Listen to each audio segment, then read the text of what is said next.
The first anniversary of anything is always a special occasion. 1 year ago, on December 19th, a new Nevis Island administration was given the mandate to govern Nevis from 2017 to 2022. In the blink of an eye, it is 1 year later.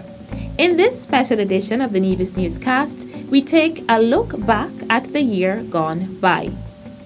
The Concerned Citizens Movement CCM was returned to office in a 4-1 victory over the Nevis Reformation Party NRP in the December 18, 2017 Nevis Island Assembly elections.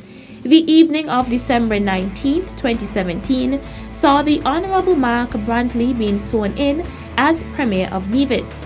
He took the oath of allegiance and the oath of office administered by resident judge the Honorable Perletta Lance. Mr. Brantley was then appointed Premier of Nevis by then Acting Deputy Governor General Her Honor Marjorie Morton. On December 24, 2017, a new Nevis Island administration was sworn in. Premier the Honorable Mark Brantley and his cabinet of ministers took the oaths of office, allegiance and secrecy administered by resident judge the Honorable Perletta Lance and were presented with their instruments of appointment by Governor General His Excellency Sir Tapley Seaton. We must in the next 5 years advance our economy. We must ensure that our youths and our people generally are empowered, so that they can seize the commanding heights in their own country. We must usher into being a kinder, gentler Nevis, where we once again become our brother's keeper and our sister's helper. We must insist that our government functions in a more transparent manner and that the necessary checks and balances are in place to ensure that this government works for you and not for its members. The new Nevis Island Administration Cabinet of Ministers met for the first time on December 28th. There's much work to do. The fact that we have not waited until after the holiday season but have convened this year, we recognize that we have to hit the ground running, and that is exactly what we intend to do. As 2018 began, January 4th saw the Cabinet of Ministers facilitating 2 meetings with officers in the public service, one with permanent secretaries, and a similar meeting with heads of departments and other senior civil servants. Matters discussed included an active parliament agenda, integrity in public life legislation, social services, the economy, issuing a policy in relation to social media use by public servants, use of government vehicles, and recommendations on capital expenditure. We have said and will continue to say that capital projects in excess of $200,000 must come to the Cabinet for approval. When the Nevis Island Administration's Cabinet met with the High Command of the Nevis Division of the Royal St. Christopher and Nevis Police Force on January 24th, Premier the Honorable Mark Brantley, Minister responsible for security on Nevis, expressed the hope that the meeting was the first of several such interactions as the two entities seek to better secure the safety of the island. Safety and security has to be one of the most important requirements, one of the most important duties of any government, and this government is going to take that duty very seriously. A number of distinguished guests, including members of the National Assembly, senior civil servants across St. Kitts and Nevis, and students on the island turned out on January 30th to witness the opening session of the Nevis Island Assembly when the oath of allegiance was taken by members of the Parliament. The Honorable Farrell Smithen was, for the second time, elected to be President. Then, Acting Deputy Governor General Her Honor Marjorie Morton delivered the Nevis Island Administration's throne speech on the theme, A Future of Opportunities and Optimism. As also noted in the throne speech, it must be a priority of the Nevis Island Assembly to institute electoral reform. My government shall commence the process to increase the number of constituencies to 7 for the Nevis Island Assembly elections. On February 2nd, a technical assistance mission from the International Monetary Fund, IMF, met with Premier the Honorable Mark Brantley for the first time in his capacity as Minister of Finance. Part of the difficulty that we've had is in terms of measuring Nevis's position vis-a-vis the overall federal position. And certainly we hope that working with our technocrats here at the Ministry of Finance and with the IMF, that we ultimately will get to a position where we can have perhaps a more adequate measure as to where Nevis as an island stands in relation to the overall formulation of GDP and the like for the country as a whole.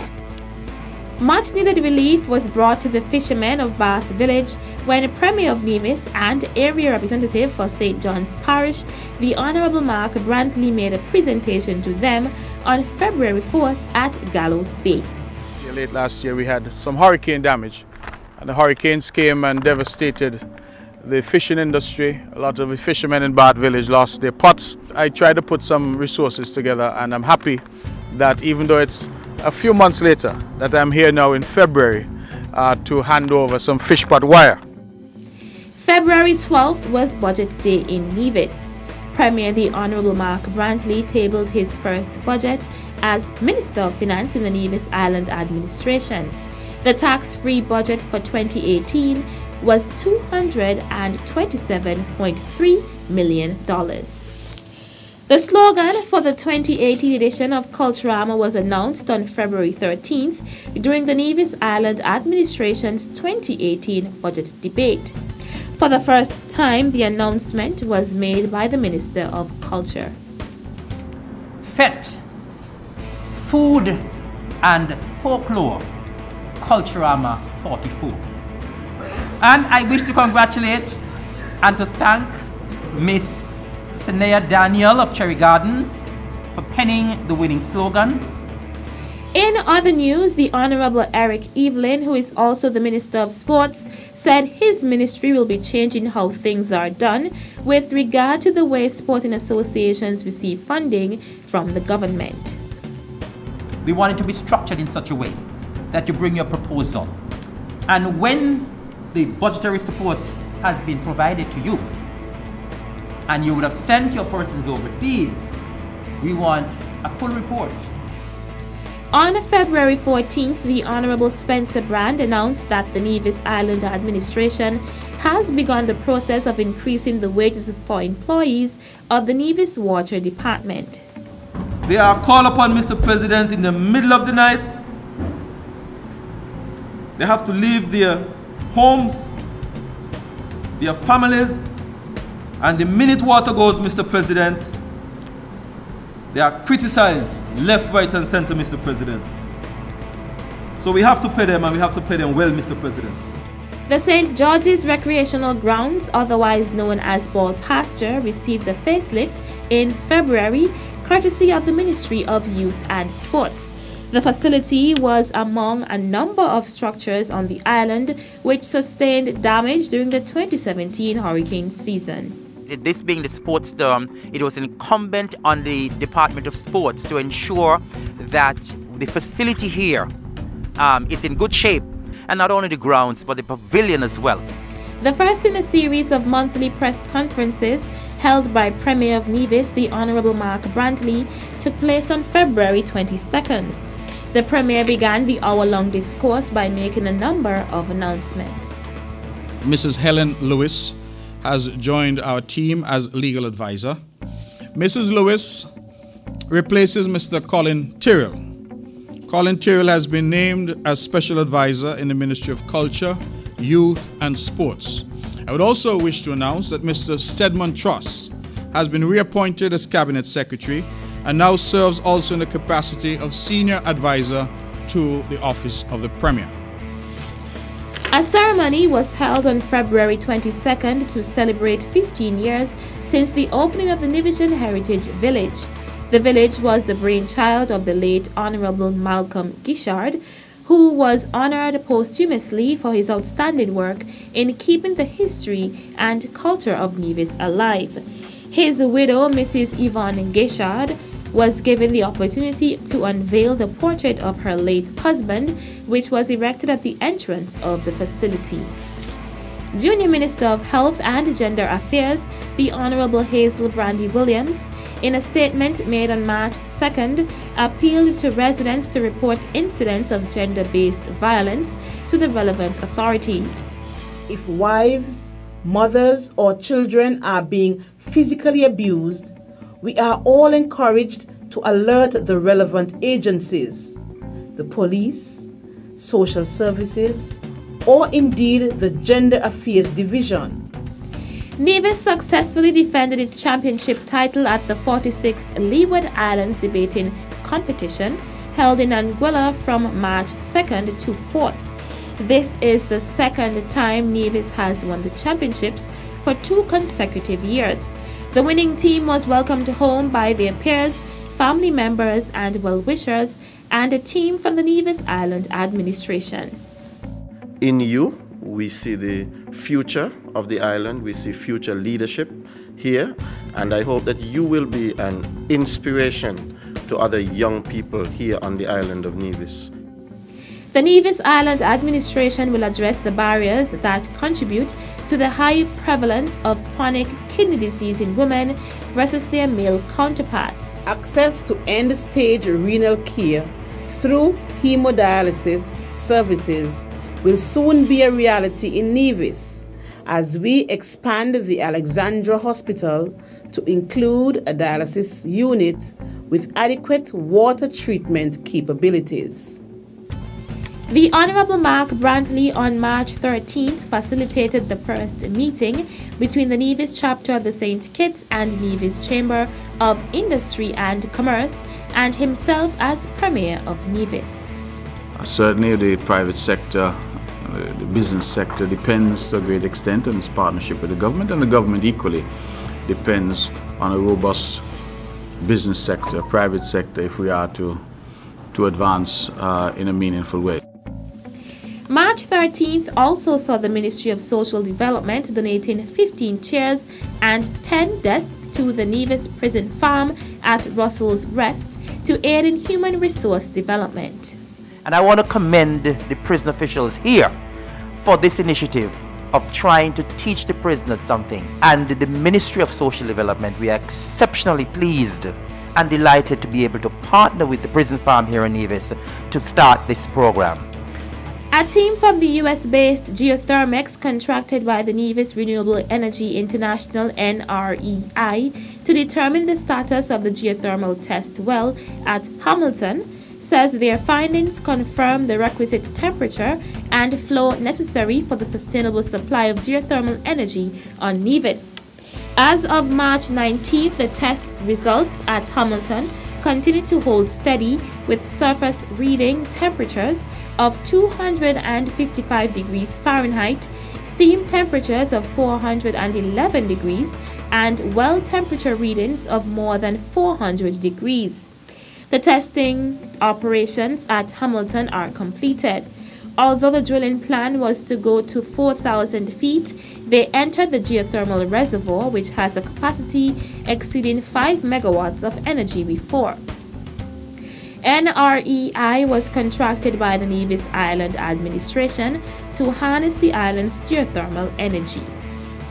At the Ministry of Agriculture's 24th annual Open Day on March 22nd, then Taiwanese resident ambassador to St. Kitts and Nevis, His Excellency Cho Go-wei, handed over a check for $140,000 US to Minister of Agriculture, the Honorable Alexis Jeffers, for the purchase of a backhoe which will be used for land clearing. The ambassador expressed hope that the assistance would not only aid in the reduction of expenditure for farmers and the Department of Agriculture, but would also ensure that farmers in Nevis have access to mechanical services the equipment provides. In a dual ceremony on March 28th, the Nevis Athletics Stadium was officially opened. The facility was the venue of the 2018 Inter-Primary School Athletic Championships. This facility epitomizes the commitment of this government and the people of Nevis to our youth. The contribution of this new grand facility will be a game changer in the future of track and field on our island. As a result of this track, we can now bid for regional meets such as the Cut Games to take place on our beautiful island of Nevis. Phase 1 of a project to rid the island of unwanted scrap metal and iron commenced in April. The Nevis Solid Waste Management Authority entered into a profit-sharing arrangement with US-based scrap metal contractor Enclave Resources, which started its operations on the island on April 5th. The project is taking place in 3 phases. According to the company's representative, Jeffrey Folsom, Enclave Resources will be the scrap metal contractor on the island of Nevis for the next 20 years. Culturama 44 got off to a very early and exciting start in April. A first-of-its-kind media launch was hosted for the Summer Festival on April 20th. It saw the reveal of the calendar of activities, the patron, troop costumes, and the Culturama 44 jingle. And I must commend very highly the members of the committee for putting this media launch together. And what we are ensuring, we're ensuring that from very early during the course of this year, the media will have much to do with Culturama 44. A number of new initiatives undertaken by the Ministry of Agriculture was announced by the Honorable Alexis Jeffers at the April 24th sitting of the Nevis Island Assembly. We are now at the point where we have initiated a new unit at the Department of Agriculture, which is a livestock extension unit. The objective of procuring all of these new equipment, including a backhoe that would come shortly and another tractor, we have already gotten some new pickups as well, is to undertake steps to cultivate as many acreage of lands that are available to the government as possible. On April 30th, Premier the Honorable Mark Brantley announced a new permanent secretary for the Ministry of Human Resources. Mr. Edson Elliott has been appointed as permanent secretary in the Ministry, Human Resources, and we thought when we looked across the landscape that he was the best person to fill this particular position. Some considerable work, courtesy of the Ministry of Tourism, took place at Penny's Beach earlier this year with the aim of making beachgoers safer. The Honorable Mark Brantley made the announcement on April 30th. The public should be happy to know that we have now appointed lifeguards at Penny's. We have now engaged in the demarcation of the swim zones and boat channels from Penny's Beach Hotel to Paradise Beach. We are currently in the process of building a lifeguard tower down there, and all these are firsts because these were never hitherto existing at that beach. Stay tuned as our year in review continues. At a loss as to what's going on in Nevis? Tune into NNC on NTV. Don't worry if you don't have cable either. NNC will bring the news to you wherever you are. Facebook and Facebook Live. YouTube and YouTube Live. NevisTVOnline.com. Roku app, NTV mobile app, Smart TV, Apple TV, and any other IPTV platforms. When me ANC and you ANC, NNC.